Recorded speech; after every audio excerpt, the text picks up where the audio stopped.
Bonjour à tous, bienvenue dans ce tutoriel sur le logiciel eSanté Plus. Ce tutoriel concerne les administrateurs du logiciel et il présente la structure de l'application, la structure générale de l'application. Donc, premièrement, nous avons plusieurs types de fonctionnalités ici. La possibilité d'enregistrer des consultations, des actes de laboratoire, des prélèvements, des soins, de la petite chirurgie, mais également une gestion des ventes, des achats, de l'inventaire, un tableau de bord, un dossier médical et la possibilité d'auditer les données, c'est-à-dire de détecter dans les données, dans les différents référentiels, ce qui manque comme information principale. Alors, en termes de type de formulaire d'entrée de données, nous avons la possibilité, par exemple, d'aller regarder des données existantes pour voir ce qu'elles contiennent par référence client. Mais nous avons également la possibilité d'avoir un autre type de formulaire qui sont des formulaires de saisie de l'information. Par exemple, si nous allons dans soins et que nous sélectionnons pour un patient donné la liste de ses soins, nous pouvons ajouter un soin pour ce patient dans son des formulaires de saisie. Nous pouvons modifier les données existantes ou nous pouvons également les supprimer. Donc, nous avons ici des formulaires de consultation d'informations, mais aussi des formulaires de modification, d'ajout et de suppression d'informations.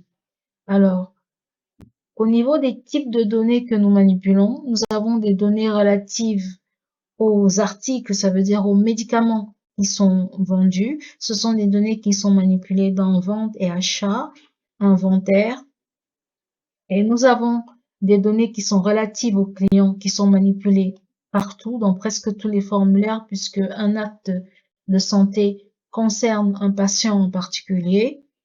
Nous avons également la codification des données, par exemple des types d'analyse, les types de prélèvements, les types de soins et les types d'actes de petite chirurgie, qui sont des données qui sont structurées et organisées dans des référentiels.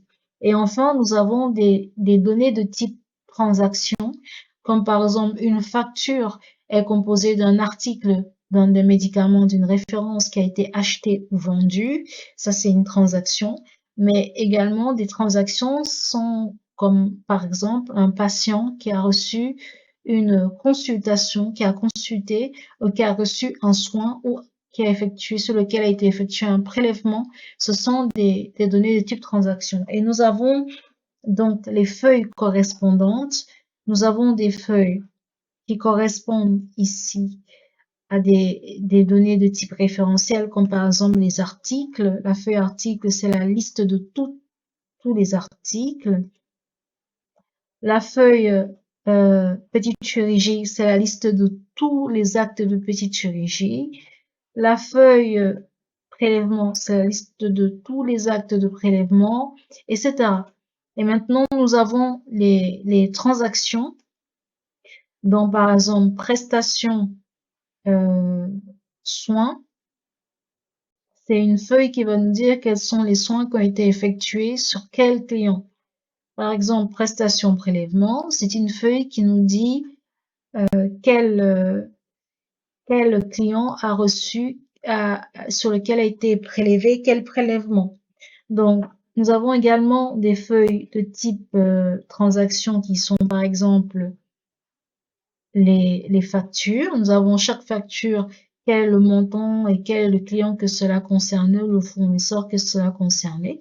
Et nous avons également des feuilles un peu plus élaborées qui sont des feuilles d'inventaire ou de mouvement. Donc, mouvement, quelle référence a été achetée ou a été vendue avec les références de facture et les catégories des médicaments. En plus de ces feuilles-là, nous avons des feuilles entre guillemets pour utilisateurs. Ce sont des feuilles qui présentent l'inventaire total, l'inventaire par sous-catégorie, les factures, mais également l'inventaire par liste de références d'articles. Nous avons également une feuille qui est utile pour l'utilisateur, qui est la feuille du graphique sur les sommes collectées et dépensées. Donc, le total des factures médicaments.